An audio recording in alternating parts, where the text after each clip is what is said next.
I was 10, 11, 12, I don't remember, in line for the movies. And there were two guys in line in front of us, like 3 or 4 people in front of us holding hands. And my mother pulled me to her, not my siblings, just me, and looked at my father and said, "They're weird," which just made me look at those guys. And I went, oh, now I get it. I'm weird like they're weird. And I looked at them and I thought, they look happy. They look like they're in love. I'll be fine. Inform brings you incredible stories. I left 2 days before the revolution. It killed me so hard. James has never experienced the taste of fruits that haven't been attacked by pesticides, just like he's never experienced a neighborhood that hasn't been attacked by bullets. Some things just go hand in hand. People say what's on their mind. I think that it is a cardinal sin to lie to the American people about war.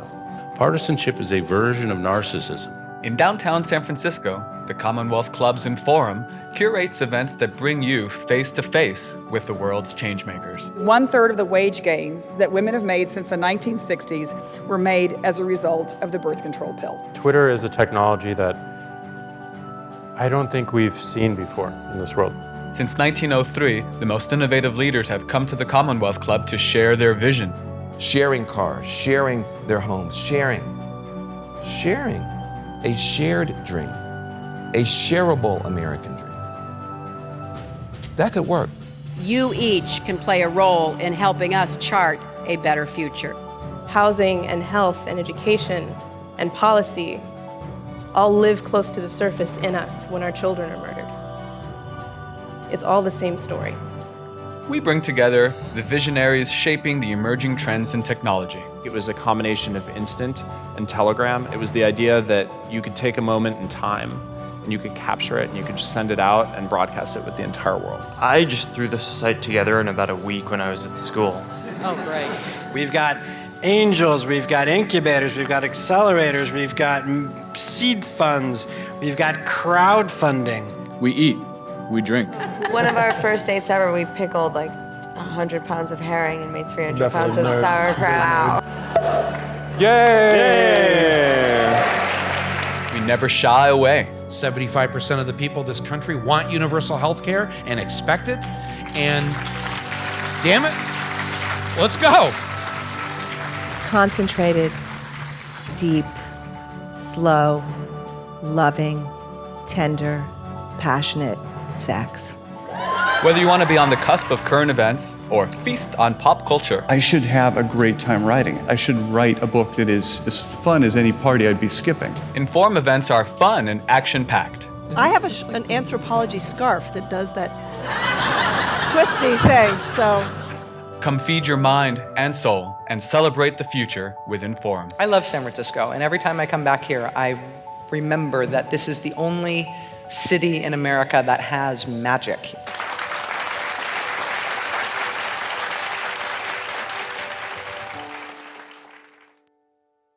Hi everyone, I'm Inform Director Crystal Contreras. Welcome to today's program with former Congresswoman Katie Hill. We're here to celebrate Hill's new book, She Will Rise, Becoming a Warrior in the Battle for True Equality. She will be in conversation with KQED's Mina Kim. If you'd like to ask either of them a question during this program, you can do that in either the comment or chat section of the live stream that you're watching. The Commonwealth Club has temporarily suspended in-person events, but to keep you informed during this pandemic, we are running full speed ahead with a full slate of live online programs. Most of these programs are currently free to the public, so we do ask that you consider donating to help us continue our work. You can visit us at commonwealthclub.org/online to learn more, and you can also text the word donate to 415-329-4231 live during this program. Now, please join me in welcoming Katie Hill and Mina Kim to Inform. Thanks, Crystal. Good evening, everyone, and welcome to this virtual program of Inform at the Commonwealth Club. I'm Mina Kim, and I'm the co-host of KQED's live talk show Forum. And today, I get to be in conversation with Katie Hill. Katie Hill, from January to November, served as U.S. Representative for California's 25th Congressional District, which includes parts of Los Angeles and Ventura counties. She resigned after nude photos of her with a campaign staffer were published, so her new book is aptly titled, She will rise, becoming a warrior in the battle for true equality. And if you'd like to ask Katie Hill a question, you can ask it in the chat if you're watching on YouTube, or in the comments if you're watching on Facebook. So let's get started. And thank you so much for joining us, Katie Hill. Thank you. So excited to be here. So you flipped a long time Republican district. And I mean, fun fact, it's actually a district I know very well. I grew up in that district for part of my life. And I mean, so to say that you were a long shot candidate when you first made your bid is probably an understatement. Can you talk about what it meant to run and win? Sure. Well, to start out, I was never planning on becoming a politician. I was working in the nonprofit sector. I was the executive director of PATH, People Assisting the Homeless. Well, I guess I can't say we anymore, but they are the largest homeless services provider in the state of California. And I was so passionate about that issue. But, when 2016 happened and Donald Trump won, it became clear that so much that we'd been fighting for was at risk. And I needed to do something more. But I thought that that I could get involved in the midterms somehow. I didn't even know that my district, because it was so conservative historically, I didn't even know it was on the table for one of the districts that could be flipped. Then I found out that it was one of the most important ones, that Hillary Clinton had won it by 7 points. So I thought, okay, I'm gonna try and get involved in a campaign. This is so exciting. And I looked around and there was nobody running yet. And the person who was the likeliest to run was the one from before, who had lost, even though Hillary Clinton had won. I also really wanted to support a woman. So finally, somebody said, I'm complaining about all this. I'm like, we got to get the right person to run. And so finally, somebody said to me, Katie, why don't you run? At first I laughed, and then I thought about it more. And I was like, well, if Donald Trump can run for president and win, then why can't I or anybody else run for Congress and win? And so, I was running as somebody who, I was 29 years old when I entered the race. I was, like I said, never did debate, never did any of the model United Nations or any of the things that people do if they're planning on going into politics. And I knew that I'd lived a life, right? I'd lived a life where I was, I've done things, I've done human things. And so I tried to be really upfront about that during my candidacy. And I knew that if people were going to elect me, it was going to be because I was a human and because I was representative of their own life experiences and of, the things that they'd been through.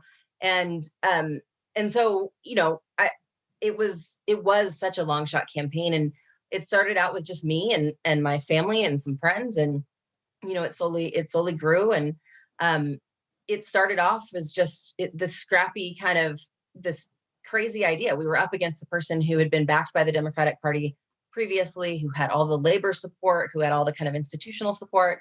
But we built it as a grassroots effort that was about, rallying people around this idea that we want regular people who are in it for the right reasons, not in it for, in it for power or for money or for anything else. Yeah, I mean, you were open about who you were so that voters knew who they were getting. You were open about your sexuality, that you were openly bisexual. You were a gun owner who also was strong on gun control issues. You were somebody who had used drugs. I mean, you were just letting people know this is what you get when you get me. And people responded to that. And I think part of what from reading your book is very clear is you want other women to realize that they can have that story, be themselves, do themselves, right? And be elected, and that people would appreciate that. And one of the things that also became really clear in terms of reading your book, She Will Rise, is also that you are concerned that what happened to you will dissuade other women from pursuing that, from saying something needs to happen, and other people coming to them and saying, you should be the person to do it, you should be the person to run, and being afraid to run. And so I want to talk about what happened. So then let's talk about what happened and how you have not let it hold you or keep you down. So, I mean, shortly before you were elected, you actually tried to split from your husband, right? What did he say to you? Yep. Oh, well, at that point, he had, and I talk about this a lot in the book, but at that point, he told me that if I left, that he would ruin me. An important context for people who haven't read it yet or who don't know my whole story is that I had gotten into this relationship with we're still not officially divorced, which is a whole separate issue. But I had gotten into the relationship with him when I was 16 years old, after a couple of very close together sexual assaults. And, it was a relationship that started off, I think, and, I want in the book, I want my experience to kind of be a warning, and hopefully younger women can learn from it. Sort of these red flags that can happen in relationships that I wish that I had been aware of earlier on. But, it was an abusive relationship, and it was one that I knew that I needed to get out of. But, it got worse and worse as it became more and more of a possibility that I was going to be elected, that he was sort of losing control over me. And so I said, I've got to get out of this. But when I left, he said that if I left, he would ruin me. And this was maybe a month before the election. So I went back. But after I won, after I was sworn in, I was, really coming into my own. And I knew, I would stay in DC, and every time I would have to come back and stay at my own house, I was afraid. I would have anxiety for like days going up to it. And I didn't know what was going to happen. And I knew I had to really get out. And so finally, I came with my dad, and I left for real. And he's, he ultimately made good on the threat that he'd made before of doing everything that he could to ruin me. And, I think that as I'm talking to other women about, how they need to be, how they can be humans and live with whatever they've done in the past, and not let it keep them from running for office, it is tough, because, I did step down, and I think my case is one that's, it's convoluted for a number of reasons, because I wasn't completely an innocent, victim in all this, right? I did have this inappropriate relationship with a staffer, and, I think that there are important differences in how that came to be. And, but I take responsibility for it. And that was one of the biggest reasons that I said I do need to step down, is because I don't want to be the person who is, who's asking us as progressives or as women or as Democrats to make an exception for what we're pushing for altogether, just because it's me.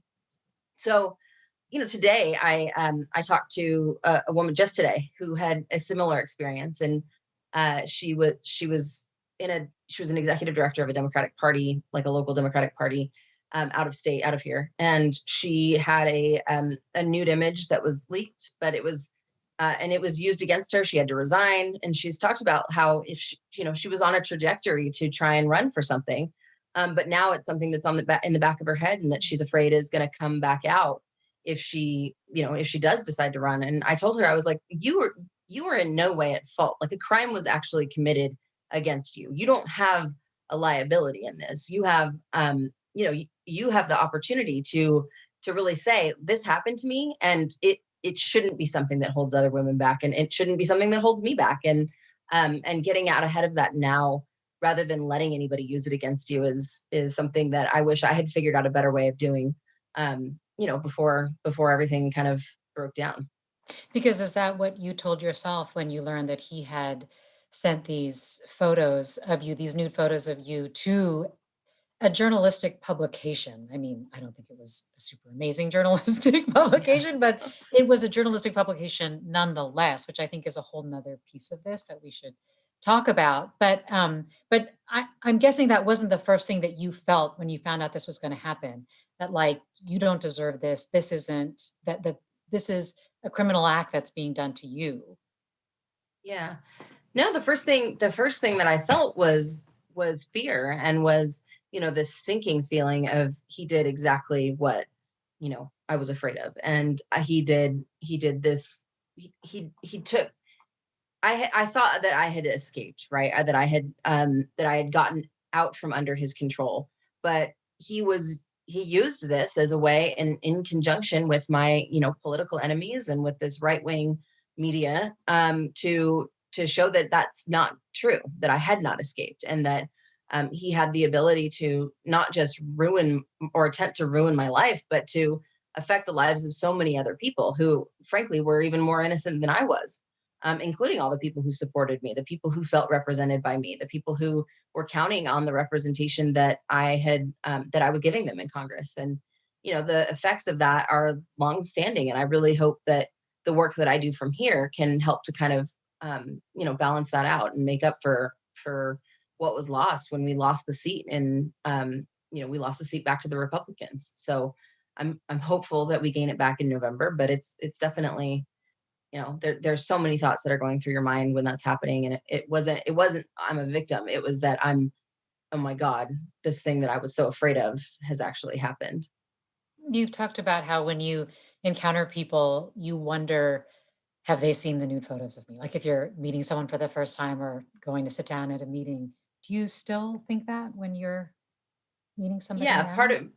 part of my kind of recovery, I guess, or my development over the last, I guess, what's it been, 9 months since it happened, has been sort of coming to terms with and accepting the reality that there is there's a high likelihood that they have seen those images, or they've at least seen parts of those images, right? Maybe they haven't seen the whole thing, but or they certainly know about them, and they know kind of the the contents of them. And so I just have to kind of say that's, that is part of my history now. And rather than it being the one thing that defines me, I would like to get to the point where it's it's a small part of my, I guess, legacy or the imprint that I leave, and not the whole thing. So, but yeah, it's definitely something that you think about, how do you overcome that? And what's the impression that you need to make on somebody, and how can you hold that in your mind at the same time while maintaining your confidence and whatever else it is that you're trying to convey in that moment. I mentioned earlier that one of the things that really struck me about your story was that it was an entity, a journalistic entity that published the photos. Because if photos get out, it's usually, I don't know if it's an angry person, or they're put out on social media, or I mean, I don't know that there's like a usual, but that is often the way. But if you go through a journalism entity, someone has to make a decision that you should publish these, that somehow this story or this person's life should be affected to the extent that publishing such photos would. And I think this is one of the parts of your story that I do think people need to step back and think about, in terms of whether or not this would have happened to a man. I mean, and this is something you're very clear about, that you think never would. I mean, they just wouldn't have published these if it was a man. Yeah, I don't think that. Yeah, I don't think that it would have been as sensationalized. It's, there's just, and I honestly, like, I've thought so much about this, and I can't quite put my finger on what it is, like why it is. I think it has to come down to clickbait, right? And this sort of the sensationalization, this hypersexualization, especially of younger women, of bi women, and the fact that I was I was in a relationship with another woman. That was, I think, part of it. And I really do think that the journalistic kind of standards, the choices that were made were really troubling. And they're ones that I think that those publications need to be held accountable for, because not just was a choice made to publish them, but those images were circulated. And that's a crime. It's a crime that the images were distributed in the first place, but they were circulated among a lot of different people before the ultimate decision to publish was made. And so, we're pursuing our options in terms of civil liability around that. But we're trying to be careful about it, because it's precedent setting. There isn't something like this that we can look at. I think that it's going to be something that I do feel a lot of responsibility for, to ensure that other women because this is going to happen, right? Like there are women have nude photos that either that they took themselves and sent to people with the expectation of confidentiality, or that were taken of them. And the cyber exploitation is a horrifically common occurrence. So as you have more and more young women moving into positions of power, if the media, if your political enemies, if your vindictive exes think that this is something that can be used to take you down, then it's going to be even more of a problem. And so I feel like it's a responsibility and a mission of mine to stop that from happening. And going after the Daily Mail and Red State are going to be part of that. One of the justifications that was used was the fact that you had this inappropriate relationship, that you had an affair with a campaign staffer. And I was struck by something that you had said. You said that at a time when women are finally publicly calling out the men who have wronged them, we've had to swing completely to the other extreme and hold people accountable for any transgression whatsoever, just to finally achieve some balance. And I was wondering if you could talk a little bit about that, because it made me wonder if you felt like, I don't know, to some extent, like whether or not it was appropriate to resign for that inappropriate relationship, or whether or not, even if you feel like the situation that Me Too is trying to tackle to some extent makes it go too far or is in some way flawed.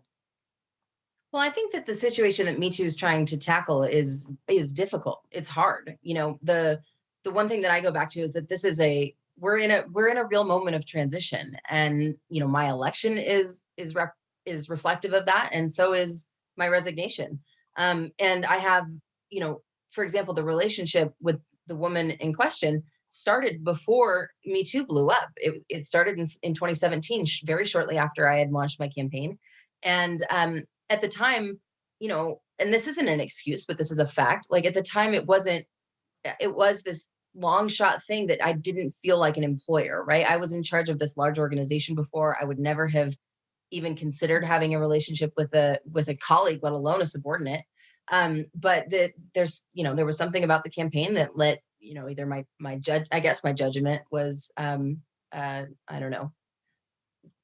don't know what the word is, but jeopardized, but also that you don't feel like it's in an employer kind of position, that when you don't even think that there's a possibility of you winning, right? But so I think that given that I didn't, I wasn't even cognizant of these power dynamics, but yet you still have to be held responsible for it as we're having these further discussions as a society, and as we're trying to figure out what do we want, what do we think is right and wrong for how women are treated in the workplace, how women are treated in general, how women are treated in their relationships, and how we ensure safety and security. And so I think that, as we look at, if we just take, for example, 2017, Harvey Weinstein as kind of the marker of when Me Too really became the nationwide conversation that it is and the movement that it is, then everything that people did before, there are kind of different levels of what I think is now acceptable versus unacceptable. There are things that people have done that they just weren't held accountable for, but that it was always just straight up wrong. But there are also things that we as a society weren't even really wrapping our heads around, that they were not right. And so I think that that's something that everyone needs to be grappling with, right? Like I talked about it in the book, that I've had young men who have said, well, before Me Too, when this was normal, or, and even if you watch like movies from the early 2000s, you're like shocked by some of the things that they say about women, or the way that they just like grope people and stuff that was just brushed off or kind of we were expected to laugh at. And so how do we want people to make amends? We know we want people to change their behavior, but what does it look like? And what's our expectation for taking account of those actions and changing moving forward? And I don't think we've answered that fully. Yeah, these are the so-called gray areas I think you talk about that we need to grapple with. I mean, at the time that you resigned, I'd love for you to just talk about what you were doing. I mean, you had accomplished things. You were definitely somebody who was seen as a rising star. You were somebody who was being given leadership positions, areas of influence that could really do things. Can you just talk a little bit about your experience as a Congress member, just so that people can understand what it is that you're saying is worth the potential risk, the potential exposure for? Yeah. Well, coming in as part of this wave of young people and of women in particular who were elected in 2018 as really a backlash to Donald Trump,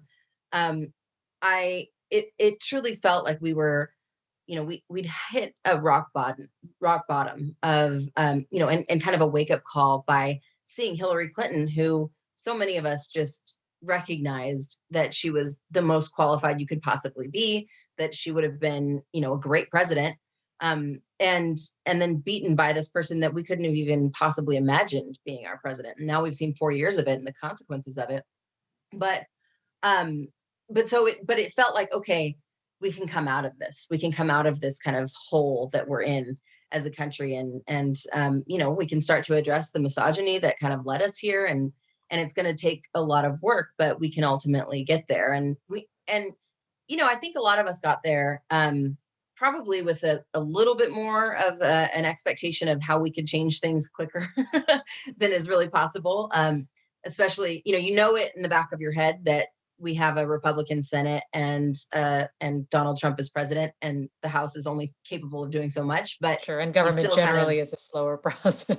Yeah, but you also, I think many of us who are coming from these purple districts still had a little bit of hope in bipartisanship, and that hope was absolutely dashed very quickly, at least as far as I was concerned. But it felt like this moment of excitement and of people who had never run for office, of changing politics, of people who not just were in response to Donald Trump, but were in response to the feeling of just political discontent and a belief that the system as a whole, regardless of your party or your beliefs, wasn't working, and it wasn't working for regular people. So that energy moved into what we were doing as a freshman class. And the fact that we were able to pass HR 1 as our first major piece of legislation, which is about getting big money out of politics and about really returning power to the people, that I think is really, that's a change-making, history-making moment that we can continue on that momentum even into the next Congress. And hopefully if we have a Democratic Senate and, a different person in the White House, that we can actually get that signed. It'll be transformative in terms of politics moving forward. But you could feel that, right? Like you could feel the possibility of change. You could feel the moment, being at the front of the moment when generational change was happening in terms of who's holding power, when, it wasn't like the old way. And I was, as elected as the freshman representative to leadership, I felt I was I was one of the two people who was responsible for conveying that urgency, the priorities of the class, the concerns of the class, both from people in, the entire range of districts, from ones where Trump won by 16, 17 points to ones where, like Alexandria Ocasio-Cortez or Ayanna Pressley, where they defeated Democratic incumbents. And so, but moving into that, so me, regular person, never planned on holding office, like daughter of a police officer and a nurse, was suddenly in the most powerful rooms of Congress and sitting literally in some cases right next to the speaker, talking about how these laws were going to be passed and how our bills were going to be passed and the order that they were going to be going in, and how we were going to push back against the president's terrible policies on X, Y, and Z, and even the messaging and the communication of Democrats in response to all of this was such an honor and a privilege to be able to be part of that. And I feel like even though I wasn't there for a long time, I was able to make contributions in that first critical year where we set the agenda and we showed what's possible under Democratic leadership. Are you completely at peace with your decision to resign? You did it 9 days after the photo publication. No, I wouldn't say I'm completely at peace. I think that it's something that I still sometimes grapple with. Was it the right decision? Would I have made that same decision if I were, more experienced, if I'd been in the public eye for longer, if the divorce wasn't so raw, or if, my relationship wasn't such a factor, or if, if the the relationship had come out, but not the photos, or vice versa. Like, what would my response have been? And the moment I think that I felt the most like I'd maybe made the wrong call was when we lost the seat in that special election, because I think there was something maybe just naive on my part where I didn't believe that was possible. I thought we won by so much. We won by 9 points. That I felt like the district had changed. I felt like the district was clearly sending a message that, we didn't want a Republican representing us anymore. And so I just didn't even think that it was a possibility that we would have, that risk of it flipping back under Republican control. And so there are a number of things that I think contributed to that. And I'm really hopeful that it changes again in November.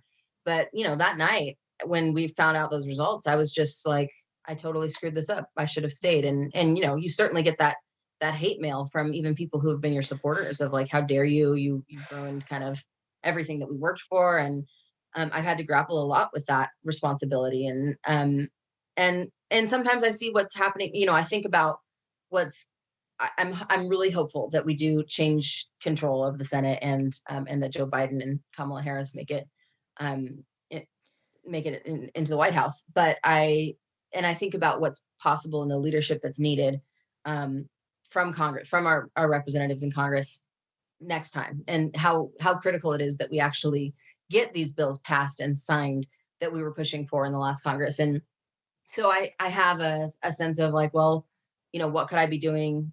Could my skill set or my power or influence be more effective there than it is from the outside? And the reconciliation I've had to make is that I have to make it worthwhile. I have to make it mean something from the outside, and I have to use my voice and my relationships and the things that I've learned throughout this process to be able to influence it from the outside. And I've learned a lot about Washington and how important that is. So I'm hopeful about it. But there are certainly times where, and I know that when the swearing in happens of the next, the next Congress, the 117th Congress, that it's going to be, I hope to be there, because once you're a member, you have lifetime access to the floor, and I hope to be there, and I hope to congratulate the people that are there and maintain my relationships with them. But yeah, it's going to hurt to not be one of them. Yeah. I mean, it still blows my mind that this was 9 months ago. I mean, or, it really hasn't been that long. But we have been getting questions from audience members. And again, you can enter your questions on Facebook and on YouTube. And on a policy question, Bruce asks, how do you think we can resolve our housing challenges? So people want you to get right in it with your ideas, Katie. Tell us how to solve some of California's most, intractable problems. San Francisco, LA. Yeah, you know that's such a huge one.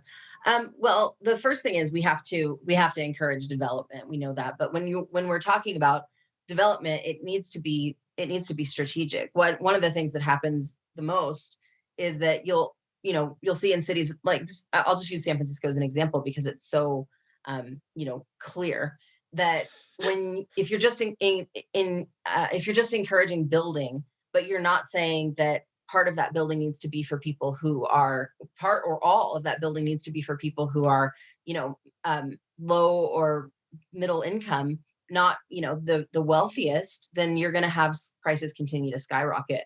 We have to deal with the commuting issues around it too. Like there should be, and I actually think COVID is an amazing opportunity for us to really rethink work and how, we may not need to be quite as concentrated in these city centers. And in the 21st century, we're, look at what we're doing now. I think more and more people are realizing that their jobs are not ones that have to be done in person as much. And I'm hopeful in terms of the long term that we're going to see more people move to places like, North Carolina and the Midwest, go back to places that they came from. If your families came from, maybe because you had to come to LA or New York or San Francisco for opportunities. But maybe now you can continue to have those careers and do so from, these communities that kind of have been abandoned. And I think that's how we'll turn those states blue too. But I was going to say, turn the states purple and blue. But that disbursement, if we're able to disperse people, then that that just makes a huge ease of on the housing burden. So this is kind of an opportunity that I don't think any policymaker has really figured out yet, because it's so new and we don't know what the long-term impacts are going to be. But we need investment. We need people who are going to prioritize it. And one of the things that everyone needs to kind of remember is that this is the power of local elections too. You're the most impactful policies that happen as far as housing goes is at the city, state, and county levels, and it's not necessarily at the federal. We want people at the federal level who are going to address it and prioritize it and fund it, but it's the local leadership that is going to make the biggest impact, and it's a long-term problem. We're going to see it. I think that we're going to see homelessness continue to increase, and it's a consequence. The consequences of it are going to be pretty dire and are not recognized fully yet if you're not in one of these major, cities. Well, Nancy writes, do you have any advice for young folks hoping to enter or be more involved in politics? And I mean, that's basically what Her Time is all about, right? Which I think is where you're also channeling a lot of that energy of, what I can do now since I'm still grappling with my decision to resign. Yeah. Well, the first is, we're talking about young people, right? I maybe young women separately, but as far as young people go, I think that it's as a generation, and I'm talking about millennials plus the next generation, the ones that are already beginning to, Gen Z, who's already starting to get into power, that we don't have a choice anymore. There's not like an option of maybe we'll get involved in politics, maybe, I guess maybe sometime I should care about it. The crises that we're facing are right now. And, here in California, we've seen record high temperatures, day after day. And there are going to be communities within our own state that become unlivable within the next 10 years if things continue the way that they are. And so our generation is not just going to have to deal with it down the road. We're going to have to deal with it now. And we know very much at a basic level that we can't address these things if we don't have policymakers who get it. And so what I'll say is that find your way of getting involved. If you think you don't have to run, like not everybody has to run, but getting involved in a campaign or getting involved in local policy around whether it's climate change or housing or whatever it is that you're passionate about, gender issues, LGBT issues, it can be anything, but find your issue and your passion and say, I'm going to make an impact on my community working on this, because you can't just wait around for somebody else to do it. You're just going to have to find a way to do it. There is nobody else. It's our moment to take responsibility for it and know that we have to. And I think that when you realize that it's a mandate, it makes it a little bit more empowering, because, and like the same for me, right? If it's not a mandate, if it's something that you're choosing to do, then it's easier to just go away. It's easier to say, forget it. This sucked. Like the whole thing was terrible. And I just want to move on with my life and do something else, maybe go back into housing policy. But if you realize that it's your responsibility, it's your obligation, it's our duty to our country, to our world, then you're going to find a way to kind of grapple through it.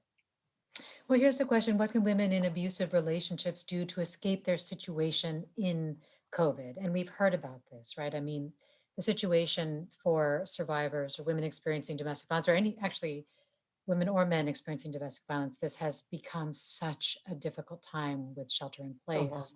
And so any thoughts on that? Yeah.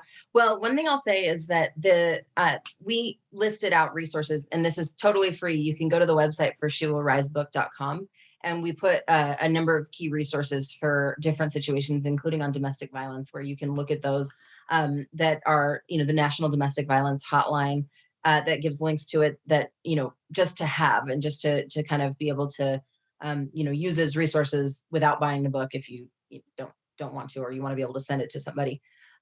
But what they do with the National Domestic Violence Hotline is they can help you kind of, I'm talking as if, I'm talking to a victim, is to develop like that escape plan, right? And what are the things that you need to think through to be able to get out of this situation? And it's incredibly difficult. And COVID, when people are their incomes have been totally affected, and their partners or, their abusers are not necessarily away as much as they used to be.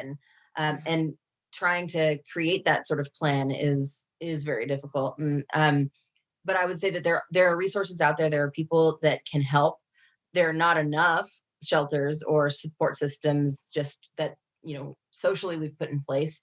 They're under-resourced, underfunded, but they do exist. And I think that going to one of those sites or the hotlines that specialize in this can help to sort of, create an individual plan on how to best handle your situation. When did you realize that you were in an abusive relationship? I mean, what myths did you have to basically overcome to realize that what you were in was domestic violence?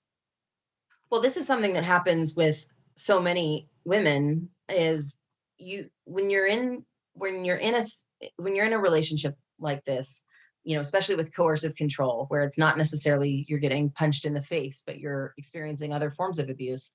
The gaslighting that happens and the psychological manipulation, really you internalize it to think that everything's your fault and to think that you are the person who has the problems. You are the person who has been, a bad partner or a bad spouse or who deserves whatever punishment you're getting.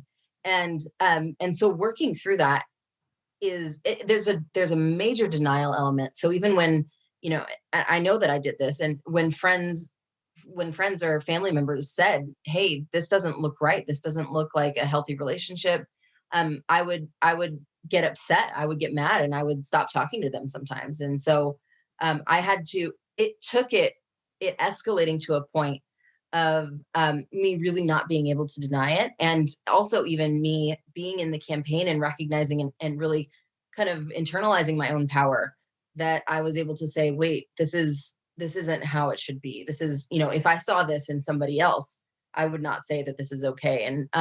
And I've done a lot of therapy. I was working with a therapist during all of this, and to really help kind of wrap your head around it. But it's still hard in terms of what was abusive, what wasn't abusive, and that's why I write about it in the I have a whole chapter to talk about these abusive behaviors that are not as black and white or not as obvious as what we typically have thought of as domestic violence, which is the physical abuse. Yeah, I mean, do you feel like you are still unpacking the psychological impact that it had and that it can come up for you like the weirdest times, when you've Yeah. been in an abusive relationship? Absolutely. And the way that your self-confidence is impacted, and I think even about like the decision to resign, right? I wonder how much of that was affected by my so long that I've internalized that things are my fault, and that I was I didn't deserve to be there in the first place, or that that I was I was found out for being the person that I had, like, I don't know, tricked people into, because this is the stuff that he said, right? These are the things that the repetitive, you know, the emotional abuse that was behind it was that I was, I was really basically, and I kind of convinced everybody else that it was something else, and that I was something else. And so, when you're barraged by these photos and by this just overwhelming kind of everything that was around it, and kind of the imposter syndrome that we all feel when we're in a position of power, I think that absolutely did have an impact on me not feeling like I should have stuck it out. And so I have therapy tomorrow, and I know that I'm going to be unpacking a lot of that, and I do it on a weekly basis, and with my family and with my friends, and it's something I anticipate dealing with for years to come. Well, Raquel, and this is a question I'm sure you often hear, is do you see yourself entering politics in the future? I give the same answer every time I get this, because I never want to say never, just because I I know how I ended up in this in the first place. But I think that I do have a responsibility to figure out what my impact can be outside of politics, to encourage other people to run. There's so many women who will be who are incredibly talented and who have skills that I don't, that have a voice that I don't, that have experiences that I haven't had, that deserve an opportunity to be elevated, and that maybe I'll be able to support in some capacity. So I don't know. I might find a point where I think that my biggest impact could be back in public office of some kind. But it might also not be. And, especially now that we're having more and more conversations about the importance of representation of people of color too. Women of color are the least represented of any. And so, I'm thinking about like being a white woman. If there's a woman of color that can run, especially in a state like California, that's so diverse, should I even? And so I think that's also something that is unique to women, that men often don't stop and say, should I be the one? Do I have to be the one? Or is there someone else who could do this better? But, we'll see. Like it's possible, but I don't see it in the immediate future. I don't know why you saying that just reminded me of Falwell and the whole thing that's happened with him, and how one of his first reactions was to write a letter saying that his wife is really sorry for what she did. Oh God, I know. That one just kills me. That whole situation. I said, I was pretty my Twitter on that was those were things that I could say now that I could not say while I was in office. It's pretty clear how she feels about it. James on YouTube writes, Katie, thank you for your courage and honesty. I learned about you from Vice HBO documentary. Have you seen it? Did it represent you fairly? Do we need more transparency like this in government? Yeah, I assume that you're talking about the initial one that followed my campaign, the 4-part series called She's Running. And yes, I definitely saw that. They also, Vice did a follow-up recently with me that was, kind of the post-resignation thing. That was a shorter one.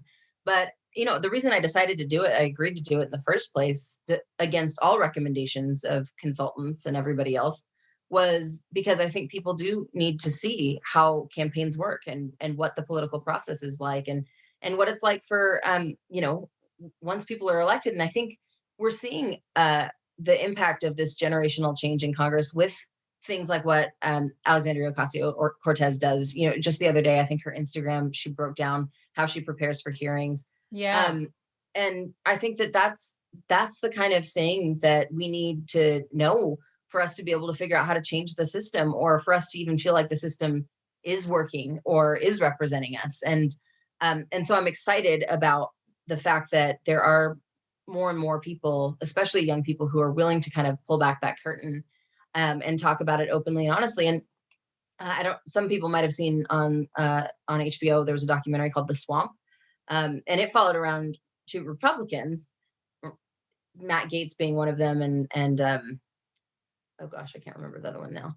But anyway, I had a brief scene in there, and it was, despite everything wrong with Matt Gaetz and his positions, the fact that he was willing to let people see the side that so many politicians hide, is to me part of how we do change the system. He actually was unexpectedly someone who came out in support of you. Yeah, when you were going through everything you were going through. Lynn has a question, actually, for both of us. How can the media improve political discourse so that women and minorities feel encouraged to run for office? And you were just talking about encouraging women and women of color to run. And I mean, I'm so glad Lynn asked this question, because I really do think that so much encouragement comes from centering and reflecting the experiences of women and women of color, Black, Indigenous, and other people of color.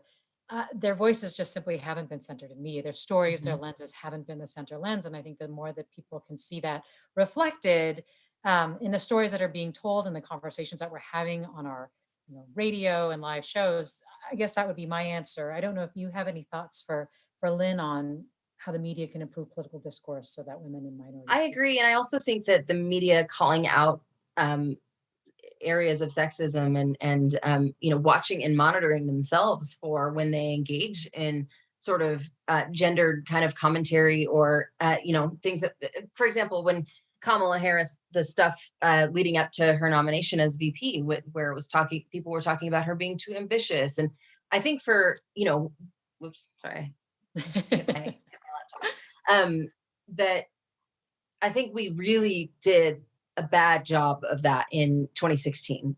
The focus on Hillary Clinton's flaws compared to Donald Trump's, the fact that credence was given to any of the nonsense that he said, whereas like she was ripped apart for everything. Those kinds of things I think need to be really closely followed, and I think we're doing a better job of it this time around. We've learned a lot probably in the last 4 years, but there's still a long way to go. Well, Crystal wants to know, young people seemed disillusioned at the idea of having to vote for Biden. How can we validate that while encouraging them to vote? Yeah.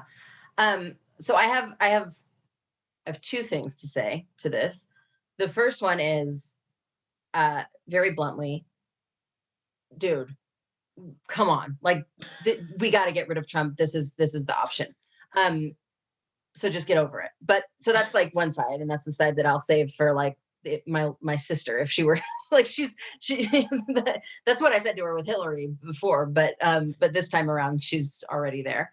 But the more kind of acknowledging it side is that, what we have, where we see the most important changes happening are in the representation that reflects us at the most at the smaller levels. So at the House of Representatives is where you're going to see the change happen first, and we're seeing that.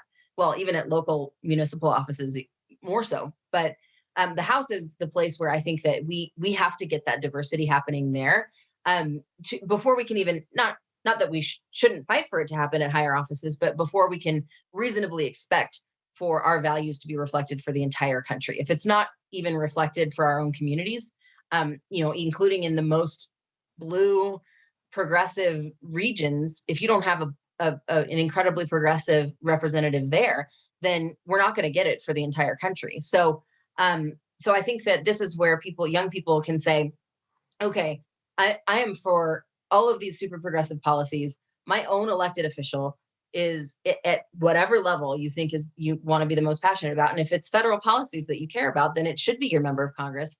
Congress is every 2 years. So if you don't like your incumbent, you think that that's not a progressive enough way of approaching things, or you want, to push things further, then that's where you change things over.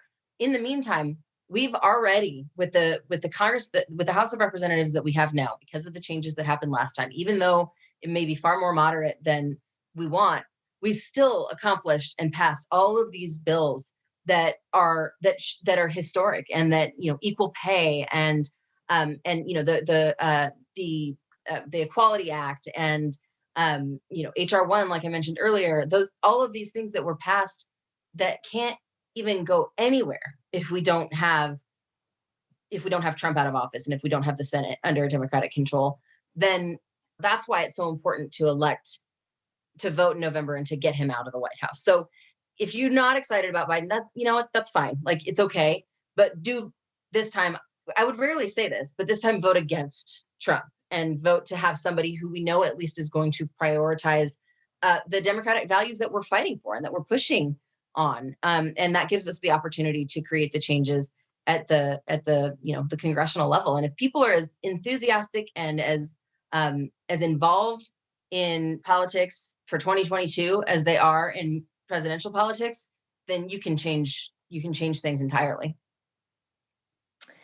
Well, Kara, audience member Kara writes, I'm wondering how we can change the political arena so that young women who are entering into it are not subject to an interrogation of their sexual lives. How do we disrupt the bizarre fascination with women's past erotic lives? Oh God. I wish I had the answer to that.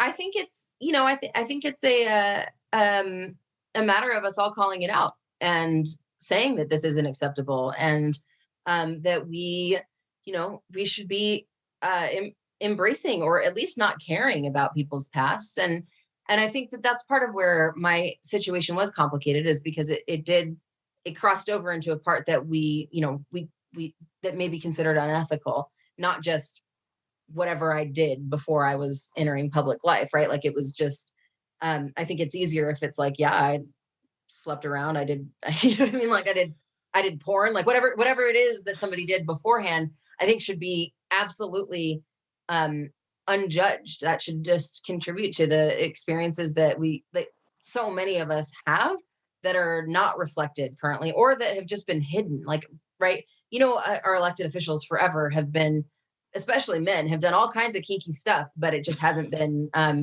exposed. And now that we have social media and we have especially this fascination with women's sexuality, it's being sensationalized, and we have to call it out.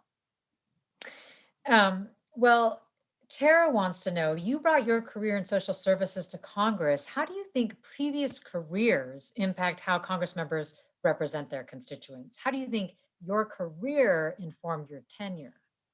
That's such a great question. Yeah. That's so when young people now and while I was running ask me what they should do to, that they think they ultimately want to run for office or they want to be involved in politics, what they should do, I say work in a nonprofit and go do major in whatever it is that you think you've got an interest in. It doesn't need to be political science. Don't just go to law school. Do something in the community that is addressing the issues that you're passionate about.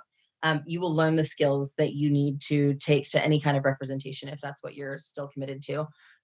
Because the truth is, you need a broad set of experience. Like my roommate when I was there was Lauren Underwood, who was a nurse and who worked, but also on the policy side. So she's got this just kind of framework for the things that she can work on that I never would have. That most any lawyer who had the kind of typical background that you would expect of a politician or a businessman, that they wouldn't have.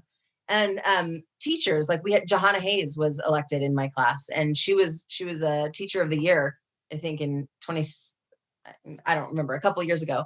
But she brought up, she sits on the education and workforce committee, and she just brings up these things that if you haven't been a teacher, if you haven't worked in the classroom like that a policymaker would never even think of. And I know that I did when it came to housing and to, mental health and to these other areas that were kind of, that there's just a blank space in terms of, people, elected officials might, they might care about it, but they don't know it. They don't know it in the deeply personal way that people do who have worked in that space.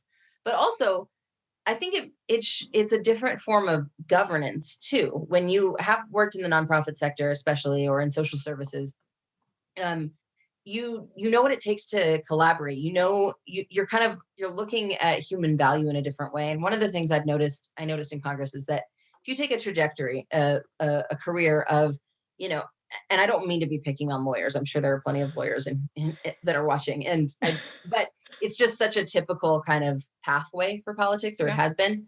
Mm-hmm. They've never managed people. That's not normally part of becoming a lawyer. You can argue, you can, you can come up with laws, or you can read laws, but overseeing people and being a leader is a piece of it all that I think is often kind of missed. And so I hope to see more of the diverse backgrounds and experience that we saw in this past class. So I'm guessing you've been watching some of the RNC, or yes, no? I have been seeing on Twitter mainly what's been happening and hearing the recaps. I have not tuned in myself. I was just talking earlier today with a colleague about how California feels like the poster child for Republicans of what you don't want to They hate us. Yeah, they think that we're awful. I mean, I wanted to get your reaction to that. I mean, you're back in California right now. You live in DC, but you're at your mom's house, as you were saying earlier. Yeah. I mean, can you put that into some perspective for us? I'm always just like, okay, 1 in 7 Americans are from California. And that's a huge number. That's a massive number. And most of us like it here. Like there are people who I think have, like, there's a reason so many of us move here and stay here. And It's not just because of the weather, the weather helps certainly, but it's like, this is a great place to live. And I think the policies, many of us are really proud of the policies that are being enacted by our, by these Democrats in control. And it's not perfect. And we do have unique problems and challenges because of the urban settings that we've got, and the climate change that we're facing, and the economic kind of just challenges that are unique to communities like ours. But I'm just like, you've never lived here if you feel like there's this just giant discontent.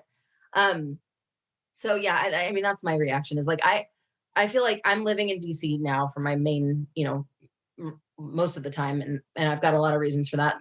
One of which is that it's hard to be back home in terms of my own, everything that's happened in my life, including my brother's passing. Wait a year. That like, I wanted to have some space, but I am and will always be a Californian, and I'm proud of that. And most Californians I know are as well. So I don't know. I guess if they want to hate us, they can. They just don't know they just don't get it. The Commonwealth Club has 2 questions they'd like me to ask you. One is, how do you find or navigate inspiration during these uncertain times? That's a good question too. You guys have all kinds of good questions. How do I find inspiration during these uncertain times? I would say that,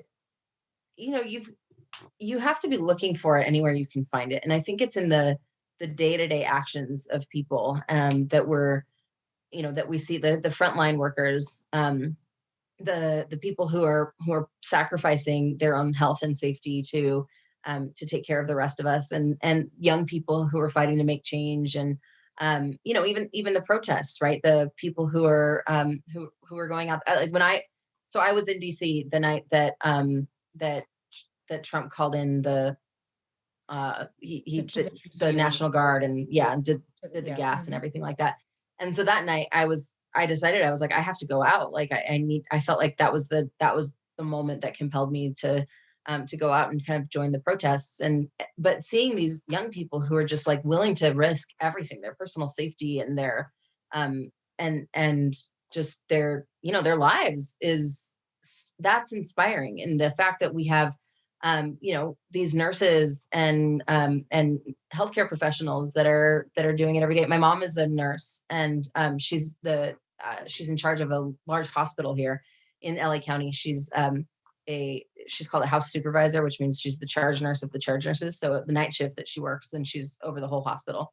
And they have because of COVID, patients aren't able to have visitors right now. They're on their own. Many people are dying like alone, and the only ones that they have are the nurses. And the only kind of link that families have to their loved ones are through the nurses. And it's just this incredibly hard extra burden to be saddled with, but they're doing it bravely. And my mom lost her son 7 months ago, right, and she's back doing that already. And I'm just like, if that's not inspiring, I don't know what it is. So their other question, and it's the last question, and I feel like I need to make sure I get this right. So I'm going to make sure that I'm asking it correctly. But the question is, what is your 60-second idea to change the world? Yeah. It's the message in my book, and it's the message that I just say over and over and over again. My 60-second idea to change the world, which is watch less than 60 seconds, is to elect women up and down the ballot. Make it a priority. Don't get into this notion of, that it's identity politics and we shouldn't elect women because they're women. No, we should proudly elect women because they're women, because of the diversity of experience, and because we will not get to true equality until we have at least equal representation. Right now, every major legislative body in the United States is pretty much right around 25% held by women. And, that means we've got half representation. So that means that we're worse off than Afghanistan and Uganda. And I don't know if I said that right, but all of these places that, we take pride in thinking that we're more democratically, advanced or progressive than, and yet we don't even have this basic representation, handled. So I think that that's the thing. We'll change the world if we elect more women. Well, Katie Hill, thank you so much for talking with us. It was really a pleasure speaking with you. Thank you. Thanks so much for doing this, and I'm glad to be here. Yes, this is In Forum at the Commonwealth Club. Katie's book, She Will Rise, is now available for purchase. And if you'd like to watch more virtual programs or support the Commonwealth Club's efforts in making virtual programming, please visit commonwealthclub.org/online. Again, thanks, Katie. I'm Mina Kim. Thank you all for your questions and for participating in this discussion with me, and stay safe.